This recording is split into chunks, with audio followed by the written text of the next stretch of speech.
Laws of motion. तो आज हम लॉज ऑफ मोशन में फ्री बॉडी डायग्राम निकालना देखेंगे। मतलब कि क्वेश्चन को सॉल्व करने के लिए आपको फ्री बॉडी डायग्राम बनाना आना चाहिए। तो फ्री बॉडी डायग्राम बनाने के लिए कैसे बनाया जाता है, किस केस में कैसे बनेगा, इन सब के बारे में आज हम सीखेंगे, ठीक है ना। तो सबसे पहला है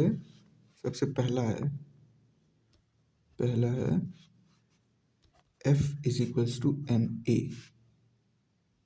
that is F is equals to M A means net force is equals to total mass into acceleration. So net force is equals to total mass into acceleration, यानी कि acceleration is equals to net force upon total mass, ठीक है ना। net force upon total mass, that is acceleration। अगर ये चीज़ें यानी कि F is equals to M A, that means F यहाँ पे हम किसकी बात करें, net force is equals to total mass into acceleration, and you have acceleration is equals to net force upon total मास।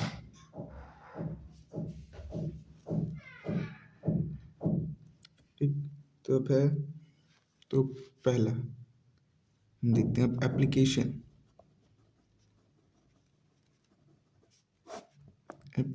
इसी का हम एप्लीकेशन देखेंगे, मतलब इसी से ही हम सारी चीज़ें लेंगे। तो सपोज पहला है, एक ब्लॉक है of mass m, it is moving with force F with an acceleration a.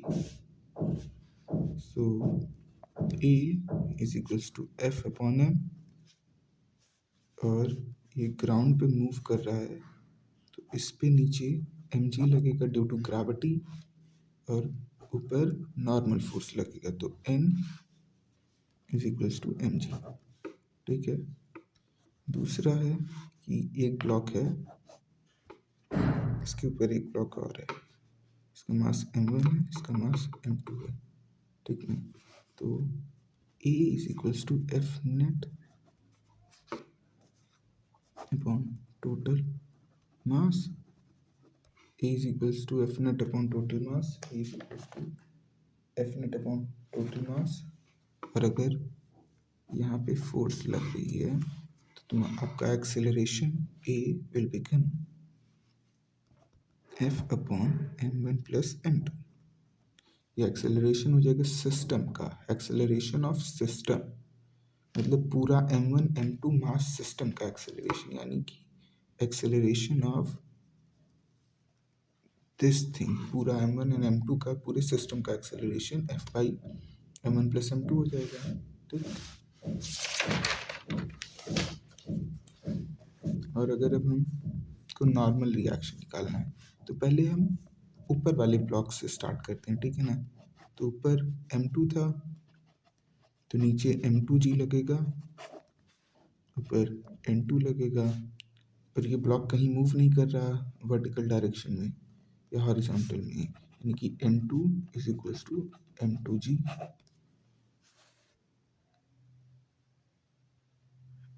n2 is equals to m2g। और अब जब हम m1 ब्लॉक को देखेंगे, m1 को, तो नीचे m1g लगेगा, और due to Newton's third law of motion, जो कि एक्शन रिएक्शन पेयर होता है, और action and reaction force acts on different object. तो जैसे ये m1 है और इसके ऊपर m2 है, तो m2 अगर ऊपर n2 लगा रहा है तो नीचे भी तो पुश कर रहा होगा, तो m1 पे नीचे n2 भी लगेगा, तो n1 will become m1g plus n2 is equals to m1g plus m2g is equals to m1 plus m2g,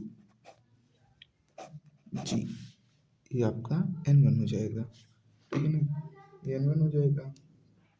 और अगर तीन बॉडी हैं, तीन बॉडी मतलब एक ये एक ये M1 M2 M3। तो अगर हम एक्सेलरेशन पूरे सिस्टम का देखेंगे, एक फोर्स F एक्ट कर रहा है तो acceleration F upon M1 plus M2 plus M3 acceleration of the system. और अगर नॉर्मल रिएक्शन की बात करेंगे तो हम पहले M3 निकालेंगे, तो M3 पे N3 लगेगा जो कि हो जाएगा M3G। फिर M2 पे N2 लगेगा जो कि हो जाएगा M2G प्लस N3, तो M2 प्लस M3G। और N1 हो जाएगा M1G plus N2 plus N3। क्यों?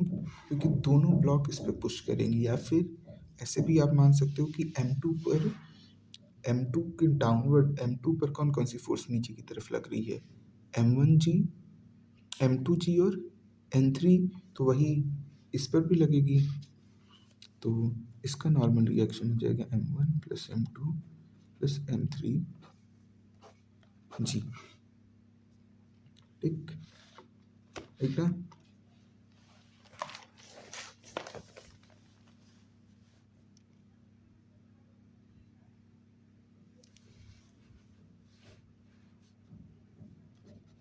चौथा, अगर कोई ब्लॉक है मास m, इसमें इधर साइड F1 लग रहा है, साइड F2 लग रहा है, और हमको पता है कि ये इस तरफ मूव कर रहा है with an acceleration A. So acceleration A is net force towards the motion, यानी कि F1 minus F2 upon total mass. और अगर हम नॉर्मल रिएक्शन की बात करेंगे तो अगर ये मास m पॉइंट मास की तरह हम कंसिडर करें और ये m है, तो नीचे mg लग रहा होगा, ऊपर n लग रहा होगा, and it is not moving in vertical direction, यानी this implies n is equals to mg is not moving in a vertical direction, therefore n is equals to mg। ठीक, n is equals to mg, ये हो गया। और अगर suppose यहाँ पे तो फोर्स हॉरिजॉन्टली लग रहा है, फोर्स अगर किसी एंगल पे लग रहा होगा, अगर फोर्स किसी एंगल पे लग रहा होगा, suppose force is acting at an angle F, this is your force, it is acting at an angle theta, it is acting at angle theta, तो हॉरिजॉन्टल में F cos थीटा हो जाएगा और वर्टिकल में F sin थीटा। क्यों? क्योंकि आपको मालूम है कि आप फोर्स को उसके कंपोनेंट में ब्रेक कर सकते हो वेक्टर्स में, because force is a vector quantity. और इस पे नीचे M2 mg लग रहा होगा, M2 है ही नहीं, m है, mg लग रहा होगा, और ऊपर नॉर्मल रिएक्शन लग रहा होगा। ठीक है, तो एक्सेलरेशन ये इस तरफ मूव करेगा। क्यों? ये object is moving in this direction with an acceleration, object is moving in this direction with an acceleration a, तो आपका जो a होगा वो F cos theta upon m, net force toward motion upon total mass. और अब normal reaction की बात करोगे तो नॉर्मल रिएक्शन जो है mg is being balanced by normal plus F sin theta. That means normal reaction will become mg minus F sin theta, mg minus F sin theta। okay? और यहाँ पे तो एक ही फोर्स लग रही थी, सपोज ब्लॉक में m है, इधर side F1 with an angle theta 1 और F2 with an angle F2 with an angle of theta 2, ठीक है ना, F2 with an angle theta 2, F1 with an angle theta 1 and F2 with an angle theta 2। तो इस तरफ F1 cos theta 1, इधर F1 sin theta 1, नीचे mg, ऊपर normal. और आपको मालूम है आप वेक्टर को एक उसके प्लेन में मूव कर सकते हो, आप वेक्टर को उसके प्लेन में मूव कर सकते हो। तो आप चाहो तो इस फोर्स को मूव करके यहाँ पे लगा लोगे, यहाँ पे लगा लोगे, या फिर ऐसे ले लोगे, तो या फिर आपका ये थीटा है, ठीक है ना, आप ऐसे और ऐसे बनाओ, ये थीटा है तो ये थीटा हो गया, अल्टरनेट एंगल जो भी है, मतलब ये थीटा है तो ये थीटा हो गया थ्रू अलजेब्रा ज्योमेट्री, ठीक ना। ये थीटा 2 हो गया, तो यहाँ पे F2 cos थीटा 2 हो जाएगा, और ये F2 sin थीटा 2 हो जाएगा। तो अगर टोटल फोर्स देखेंगे हॉरिजॉन्टल डायरेक्शन में क्या क्या लग रहा है, और object horizontal direction with an acceleration a move कर रहा है, तो हॉरिजॉन्टल डायरेक्शन में F1 cos theta 1 plus F2 cos theta 2, F1 cos theta 1 plus F2 cos theta 2 is equals to total mass into acceleration. Total mass into acceleration, this implies acceleration is equals to F1 cos theta 1 plus F2 cos theta 2 upon total mass, ये हो गया। और अगर normal reaction की बात करोगे आप, normal reaction, तो जो ब्लॉक था इसमें नीचे mg लग रहा था, ऊपर नॉर्मल लग रहा था, और ऊपर कॉस में इधर साइन होएगा ना, यहाँ पर F2 sin theta 2, why, because sin theta 2 cos theta 2 F2 cos theta 2 is acting in downward direction, F2 sin theta 2, इसलिए इसे हॉच पॉच में नहीं लिखना चाहिए, मेरी आदत है, सुधारना चाह रहा हूँ पर नहीं हो रहा, कोशिश जारी है। और इधर F1 sin थीटा 1 और नीचे F2 cos theta 2, so mg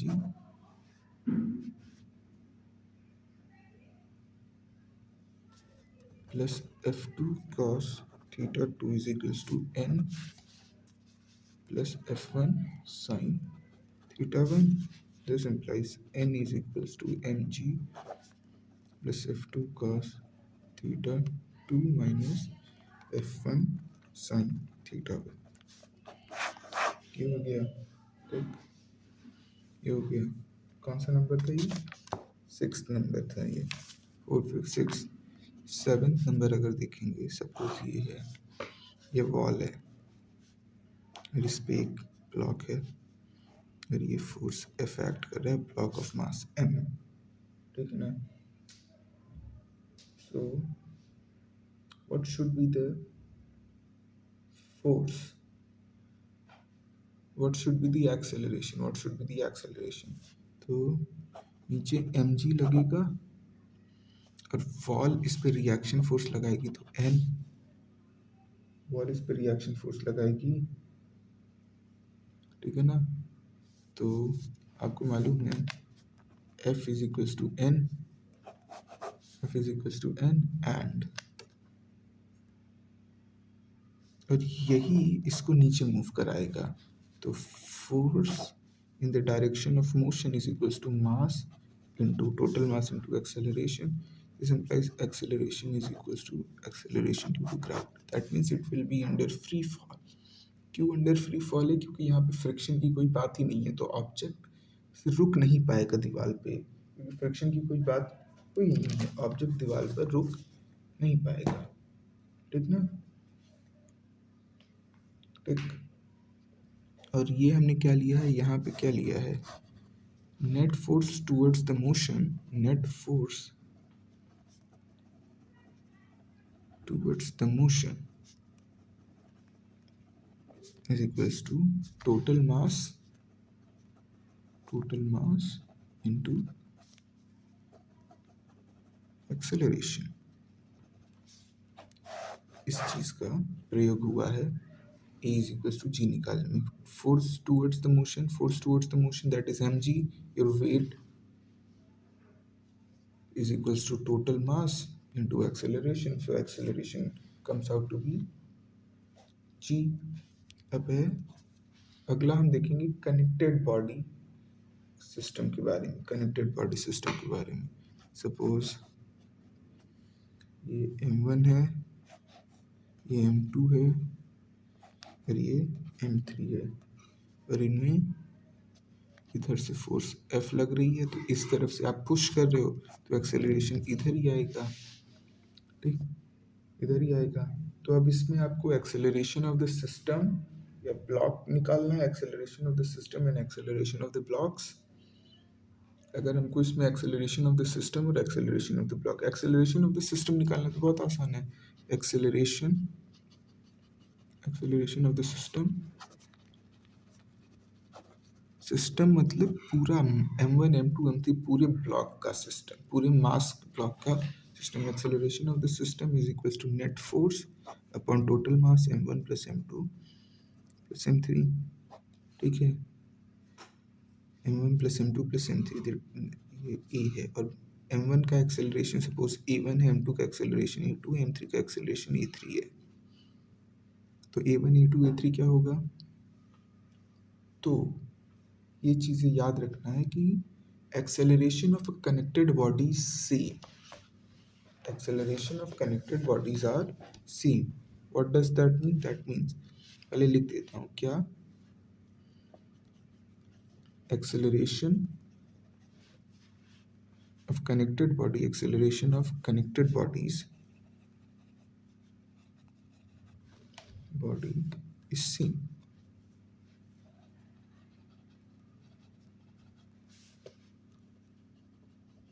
Acceleration of connected bodies is same. Acceleration of connected bodies is same.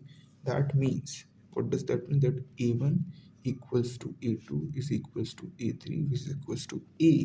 That is the acceleration of the system, which is equals to F upon M1 plus M2 plus M3. This is M.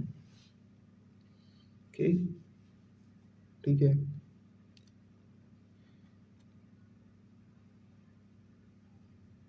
अब अगला हम निकालेंगे reaction force between blocks and the surfaces.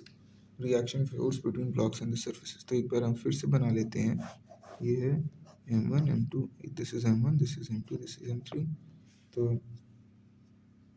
m1 नीचे m1g लगाएगा, ये m2g लगाएगा, ये m3g लगाएगा, तो यहाँ पे n1 हो जाएगा, यहाँ पे n2 हो जाएगा, यहाँ पे n3 हो जाएगा। और हमको मालूम है कि ब्लॉक इस तरफ मूव कर रहा है, ऊपर नीचे मूव नहीं कर रहा। That means n1 is equals to m1g, n2 is equals to m2g and n3 equals to m3g, n3 equals n3g।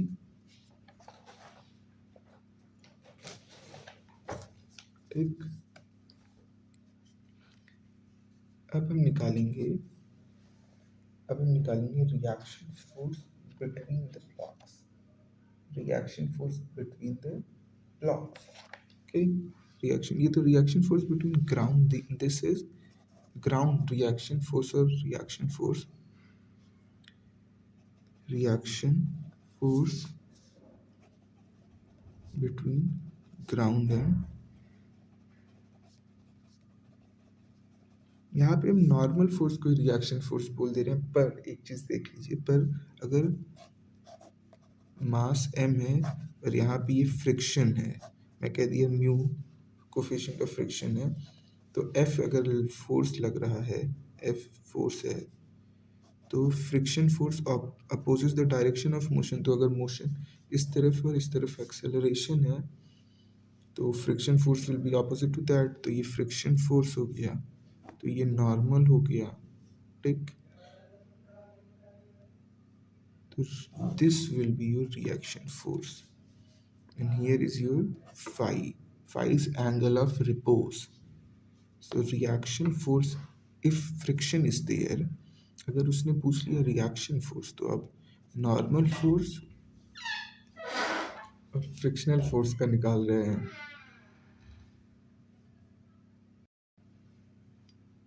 So in case if there is friction, so if anyone says what is the reaction force, then reaction force will be the vector sum of normal force and frictional force. So if you want to calculate reaction force, it will be n square plus frictional force square.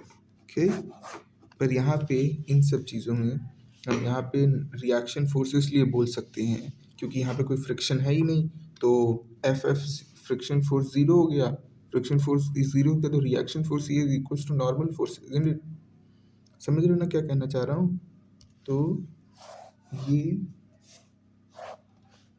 ध्यान रखना कि reaction force अगर friction होगा तो vector sum of normal force and frictional force. अगर मान लियो सवाल में रिएक्शन फोर्स है और तुमने केवल नॉर्मल निकाल के रख दिया तो गलत हो जाएगा ना। क्यों? क्योंकि ये तभी होएगा जब अपने पास फ्रिक्शन नहीं है। जब फ्रिक्शन नहीं है तो फ्रिक्शनल फोर्स जीरो हो जाएगा। और यहाँ पे हम प्लस 2ab cos थीटा क्यों नहीं किए? वेक्टर एडिशन, वेक्टर का वैल्यू निकालने के लिए a square plus b square plus 2ab cos theta लिखते हैं ना, तो 2ab cos थीटा क्यों नहीं लिखे हैं? क्योंकि cos 90 जीरो होता है, यहाँ पे 90 डिग्री बन रहा है। और अगर एंगल ऑफ रिपोज निकालना है तो tan theta tan phi is equals to perpendicular upon base, perpendicular is force of friction upon normal। ठीक, तो हम अगला क्या निकालने जा रहे थे? रिएक्शन फोर्स बिटवीन ब्लॉक्स, तो ये है m1 m2 m3, ठीक है ना। यहाँ पे फोर्स F लग रहा है तो m1 m2 के बीच में रिएक्शन फोर्स R12 लग रहा होगा और m2 और m3 के बीच में रिएक्शन फोर्स R13 लग रहा होगा, R23 लग रहा होगा, ठीक है ना। तो एक एक ब्लॉक का अलग अलग निकाल लो। मतलब अगर तुमने ऐसे m1 ले लिया, m1 इधर फोर्स लग रहा है और ये जो रिएक्शन फोर्स होगा वो भी इस फॉरवर्ड ही पुश होएगा ना। क्यों? क्योंकि पूरी ब्लॉक आगे ही जा रहे हैं। m और 2, m1 m2 के बीच का रिएक्शन फोर्स है तो ये फोर्स इधर लग रहा है तो इसकी वजह से ये सारे आगे मूव करना स्टार्ट किए, इस तरफ मूव करना स्टार्ट किए तो उनके बीच में रिएक्शन फोर्स आया। और m2 is also moving forward, that means that reaction force is pushing the blocks towards the forward direction। तो इधर R12 हो गया and acceleration of the block A1 is equals to net force towards the motion R12 minus F upon M1, and you know that acceleration of the connected systems are acceleration of the connected body is equals to the acceleration of the system. So this A1 will be equals to F upon M1 plus M2 plus M3, M1 plus M2 upon M3. Okay, that means R12 minus F is equals to M1 F upon M1 plus M2 plus M3. That means R12 is equals to M1 F upon M1 plus M2 plus M3 plus F।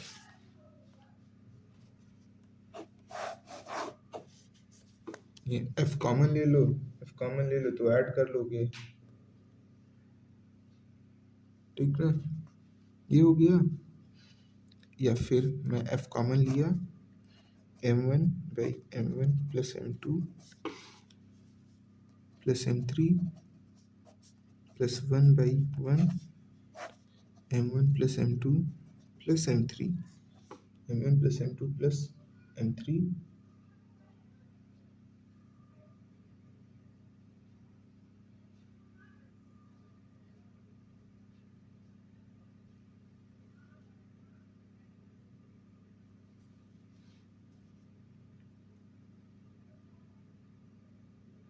No, it's wrong. Something is wrong in here. Something is wrong in here. Let's see.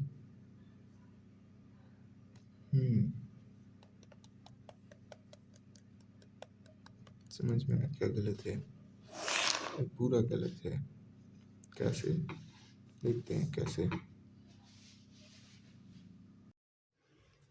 तो जो last question था उसमें हम क्या निकाल रहे थे? हम उसमें reaction force between the blocks निकाल रहे थे। तो सपोज दिस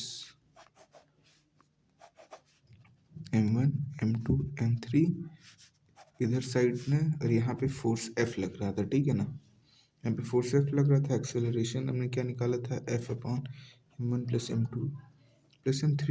ये एक्सेलरेशन निकाला था, यही होता है। उसके बाद रिएक्शन फोर्स बिटवीन ब्लॉक्स में R12 और ये R23, ठीक है ना, R12 और R23। तो अगर हम M1 को अलग से लिखेंगे, अगर हम M1 को अलग से लिखेंगे तो M1 है, M1 पे फोर्स इस तरफ लग रही है, तो ये फोर्स इज अ वेक्टर, हम उसको उठा के कहीं भी मूव कर सकते हैं इन इट्स प्लेन। तो यहाँ पे लग रही थी तो हमने उस फोर्स को यहाँ पे कर दिया।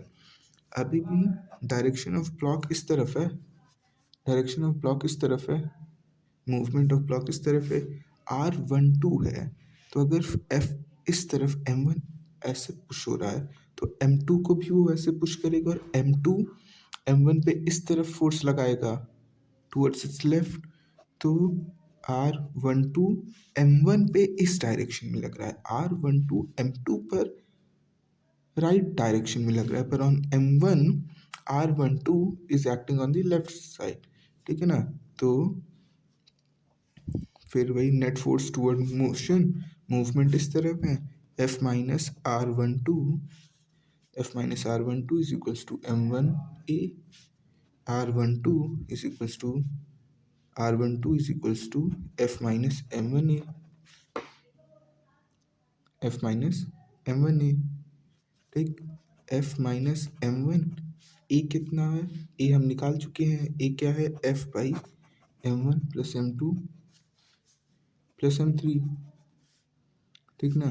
तो F कॉमन लिया तो 1 minus M1 upon M1 plus M2 plus M3, तो M1 plus M2 plus M3 LCM हो गया, यहाँ पे M1 plus M2 plus M3 minus M1 से M1 कट जाएगा, तो R12 will become F upon M1 plus M2 plus M3 into M2 plus M3, और R12 is equals to M2 plus M3 into A, ठीक ना। और या तो ऐसे निकाल सकते हो, या फिर एक चीज़ तरीका और होता है, एक तरीका क्या होता है कि हम उस पूरे सिस्टम को कंपेयर करते हैं, हम पूरे उस सिस्टम को कंपेयर करते हैं, उस पूरे सिस्टम को कंपेयर करते हैं जो कि जो फोर्स है उस सिस्टम को मूव कर रहा है। जैसे R12 है, तो R12 is acting between M1 and between M2 and M3। क्यों? क्योंकि M2 आगे जाएगा तो ही M3 जाएगा। तो जो R12 है वो पूरे M2 और R12 है वो पूरे M2 और M3 सिस्टम को आगे बढ़ा रहा है। ऐसे देखो, ये M1 M2 M3,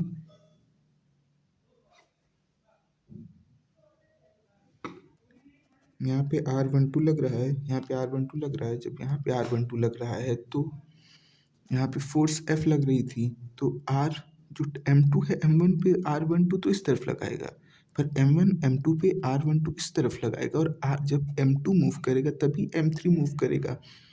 मतलब कि अगर मैं M2 और M3 ले लूँ, M2 और M3 ले लूँ, इस पूरे सिस्टम पे R12 इस तरफ लग रहा है, R12 इस तरफ लग रहा है, इस पे लगा, और force towards direction of motion, force toward direction of motion is equals to total mass into acceleration, m2 plus m3 into a। ऐसे, और यही करके हम ये इस तरह निकाले, पर वो बड़े मेथड से निकला। और R23 था, जो R23 था, R23 was acting between M1 M2 M3,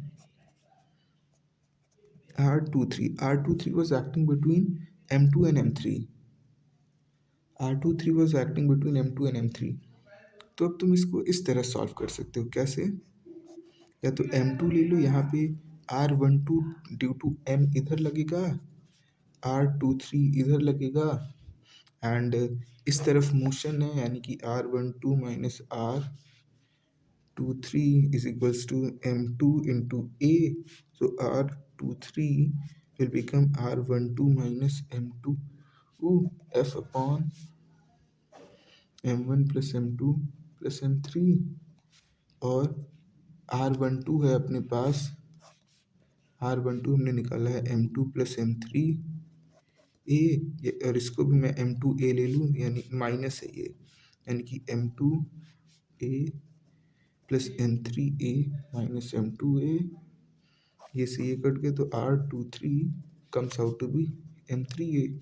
या तो ऐसे निकालो, या फिर आपको मालूम है R23 will be pushing only M3, तो M3 है, M3 ब्लॉक है, इस पे R23 लग रहा है, and R23 is equals to M3A, जो आपको कन्वीनियंट लगे। ये बड़ा मेथड है, वो आराम से होने वाला मेथड है, ठीक है ना। ये हो गया। तो ये मोशन हम हॉरिजॉन्टल डायरेक्शन में ले रहे थे, मोशन इन हॉरिजॉन्टल डायरेक्शन। अगर हम अब मोशन इन वर्टिकल डायरेक्शन ले, पर मोशन इन वर्टिकल डायरेक्शन से पहले ये कौन सा नंबर था, ये 9वां नंबर था ना, इट वाज 9th। तो कुछ और देख लेते हैं। 10 सपोज ये है, ठीक है ना, कंप्लीट मास m, यहाँ पे फोर्स F एक्ट कर रहा है, और किसी ने कहा कि यहाँ पर टेंशन बताओ, x फ्रॉम लेफ्ट पे टेंशन बताओ, ठीक है। तब ये ब्लॉक इस तरफ खींच रहा है, तो टेंशन भी इस पे इस तरफ आएगी, क्यों, क्योंकि ये पोर्शन भी ब्लॉक का तो आपके राइट में ही मूव कर रहा है, तो यहाँ पे t आएगा, और इसको सपोज हम tx लिख दिए, ठीक है ना, tx लिख दिए, और complete length of the block is l। So mass of complete block यानी कि l लेंथ ऑफ ब्लॉक का मास m है, तो 1 का m बाई l होगा, तो x लेंथ का m by l into x, इसको हम mx कह दिए, और एक्सेलरेशन आपको मालूम है, acceleration of the block will be total force, net force upon total mass, this is your acceleration, सीधा है, ठीक है ना, एक्सेलरेशन ये है। तो अब आपको इस बॉक्स को लेना है, तो यहाँ पे हमने इस इतने पोर्शन को x को ले लिया, इसको हमने मास mx माना है, टेंशन इस तरफ लगना है, normal force towards net force toward direction of motion is equals to total mass into acceleration. Total mass here comes out to be m by l into x upon f upon m, because that was for your acceleration. Tension at x distance from left on a block being dragged down by force F comes out to be Fx upon L, ठीक ना, Fx upon L। इसमें क्या याद रखने की चीज़ ज़रूरत है, इसमें ये याद रखने की ज़रूरत है, जिस तरफ ब्लॉक का मोशन होगा उसी तरफ टेंशन आएगी। तो अगर सपोज इसी में अगले में देख लेते हैं,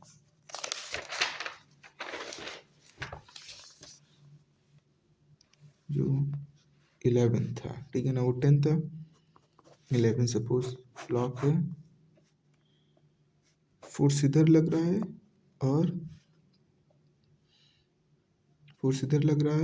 और उसने कहा कि x डिस्टेंस पे टेंशन बताओ, फोर्स उधर लग रहा है, ठीक।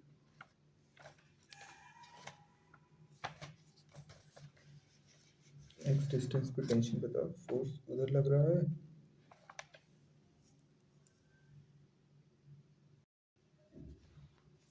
तो इसमें क्या होगा, अब इस तरफ जा रहा है, तो इस पोर्शन पर अगर किसी चीज़ को तुम, जैसे मैं इसको ऐसे खींचूंगा, तो इस साइड पर ऑपोजिट डायरेक्शन में टेंशन लगेगा, तो यहाँ पे टेंशन आया, इसको हमने tx दे दिया, कंप्लीट लेंथ l है, this is l not b, l, तो मास पर यूनिट लेंथ हो गई m बाई l, तो mass of x this comes out to be m by l into x, ठीक। ये हो गया। अब उसको अलग से लिख लो। ये x यहाँ पे f है, यहाँ पे tx लग रही है, इसका मास mx है और इस तरफ डायरेक्शन है क्योंकि जो ओरिजिनल ब्लॉक है उसका डायरेक्शन इस साइड में है। तो ऐसे, तो अब क्या करोगे,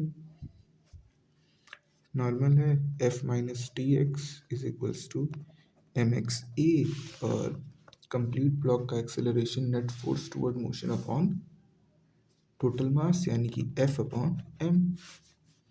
ये एक्सेलरेशन आया अपना। तो f minus T X is equals to M X A, T X is equals to f minus M X A, F minus M by L X into F by M. M से M आपका cancel हुआ, F common लिया, one minus x by L, तो वहाँ पे one नीचे, L L C में हुआ एल माइनस एक्स, तो ये हो गया F L minus X upon L. तो ये tension, this tension comes out to be when a block is, इस तरफ फोर्स लग रही है और इस पोर्शन पे टेंशन पूछा है। अगर वो इस साइड पे पूछ लेता तो ये तो फिर पुराना वाला ही हो गया कि इधर लग रही है, इस साइड टेंशन आ जाती, ठीक है ना। और अगर दोनों तरफ फोर्स लग रही है, अगर दोनों तरफ फोर्स लग रही है, suppose F1 F2 F1 F2 है और इसमें F1 F2 और F1 ज़्यादा है, मतलब F1 क्योंकि ब्लॉक का एक्सेलरेशन इस तरफ दे रखा है, ठीक है ना। कंप्लीट मास m है, length of the block is l, so mass per unit length is m by l, mass per unit length is m by l। और यहाँ पर पूछा है, कहाँ पर,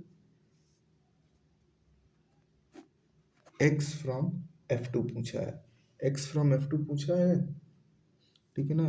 x फ्रॉम f2 पूछा है, जब f1 इधर जा रहा है, F1 इधर जा रहा है तो टेंशन भी इधर ही आएगी। क्यों? क्योंकि F1 खींच रहा है तो पूरा ब्लॉक इस तरफ खींच रहा है, F1 खींच रहा है तो पूरा ब्लॉक इस तरफ खींच रहा है, तो टेंशन इधर आ जाएगा, ठीक है ना। टेंशन इधर आ गया तो m by L into X comes out to be M X, ठीक है ना। एक्सेलरेशन था F1 minus F2 upon complete m। तो टेंशन निकालना है तो इस ब्लॉक को अलग से हम इसका फ्री बॉडी डायग्राम बनाएंगे। इस ब्लॉक का जब अलग से फ्री बॉडी डायग्राम बनाएंगे, ब्लॉक का जब अलग से फ्री बॉडी, तो एम एक्स, तो इस तरफ F2 लग रहा है और इधर टी एक्स लग रहा है, तो हमको टी एक्स लगाना है और ब्लॉक भी टी एक्स के साइड ही मूव कर रहा है। क्यों? क्योंकि टी एक्स के साइड में ही F1 लग रहा था, तो T x minus F2 is equals to mxa, tx is equals to f2 plus mxa is equals to f2 into m by lx into e comes out to be f upon m1 plus m2। और m ही था ना, m ही था, एक ही block है ना, m से m cancel, tx comes out to be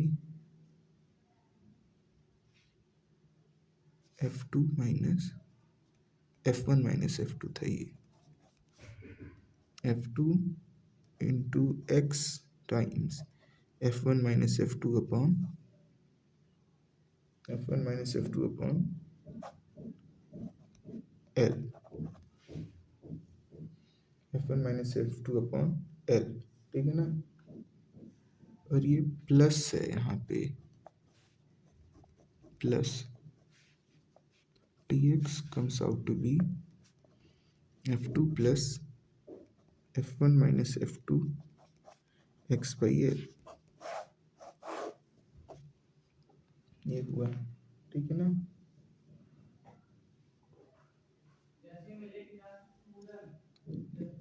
ये हो गया।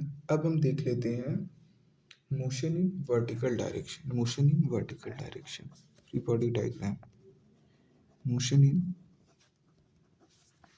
Vertical direction.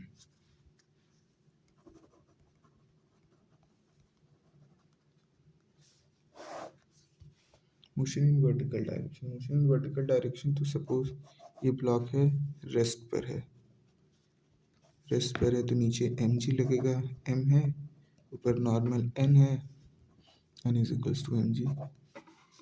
Second, suppose it is inside a lift moving up with constant velocity, and you know that when velocity is constant, acceleration is zero.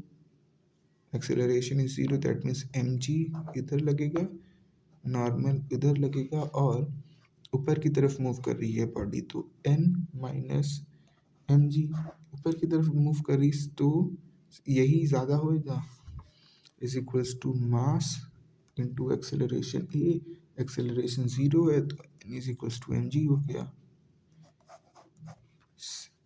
तो अगर constant velocity से चाहे ऊपर move कर रहा हो, चाहे कांस्टेंट वेलोसिटी से कांस्टेंट से नीचे मूव कर रहा हो, n is equals to M G ही आएगा.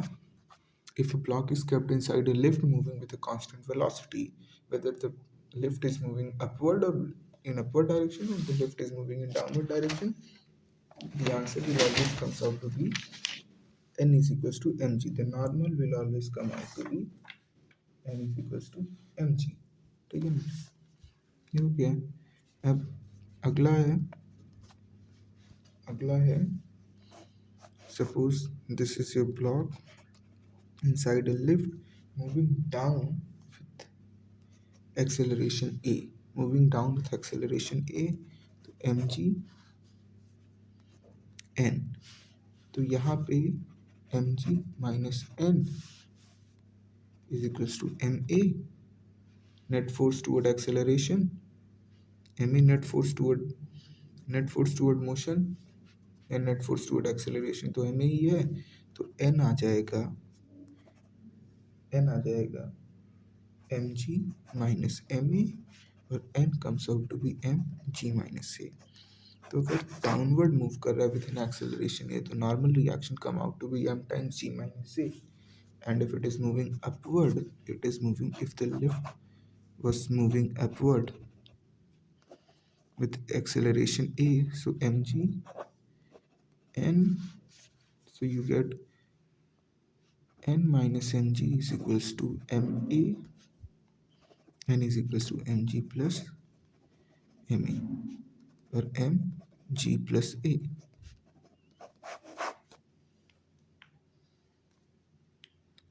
ऐसे कर सकते हैं,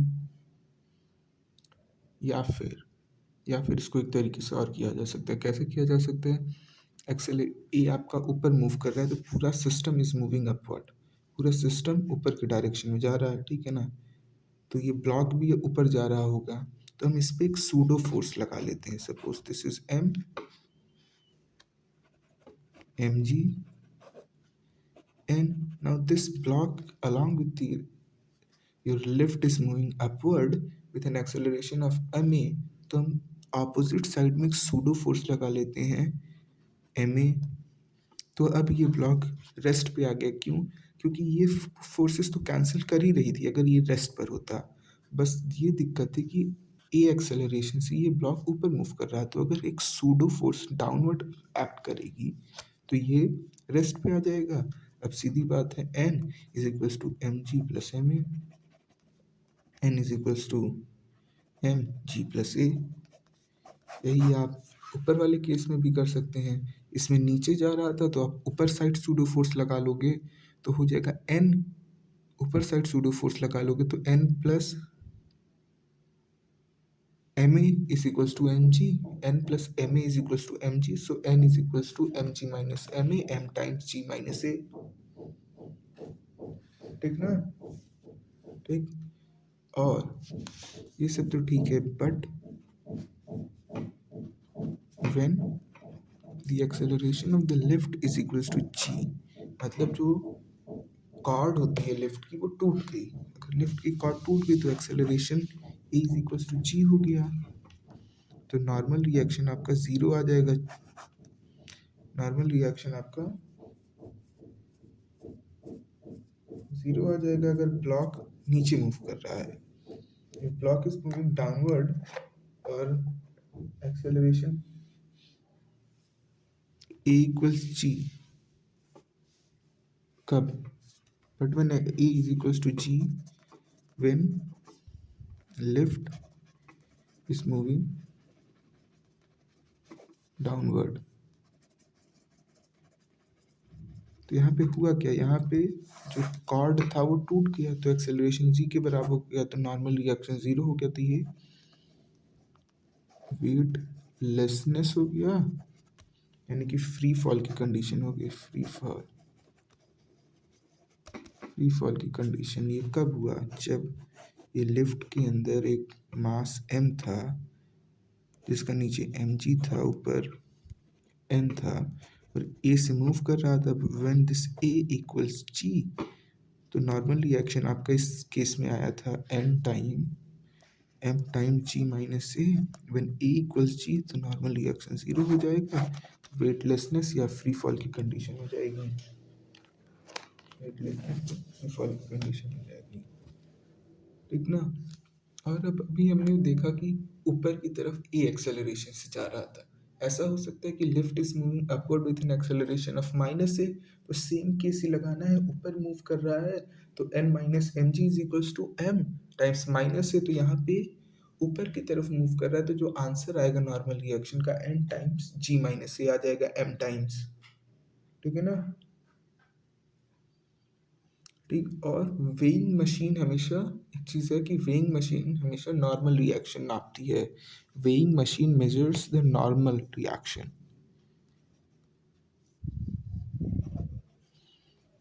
weighing machine measures the normal reaction, the normal. Therefore, normal force is also known as apparent weight. Therefore, normal force is also known as apparent.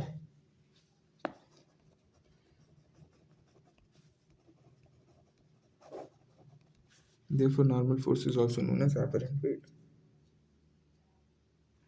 Okay.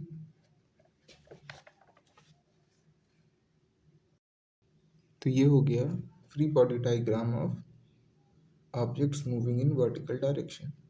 और free body diagram में कैसे solve करता है हॉरिजॉन्टल डायरेक्शन में motion का पहले video बता चुका है, लेकिन ना उस वीडियो में एक क्वेश्चन और अभी एक जो गलत था उसको भी सही करा दिया है, ठीक। Thank you. Like, share, comment अगर वीडियो अच्छी लगी तो, and subscribe to my channel if find it informative and interesting and easy to understand things like that, ठीक है ना। शेयर कर दो, थैंक यू।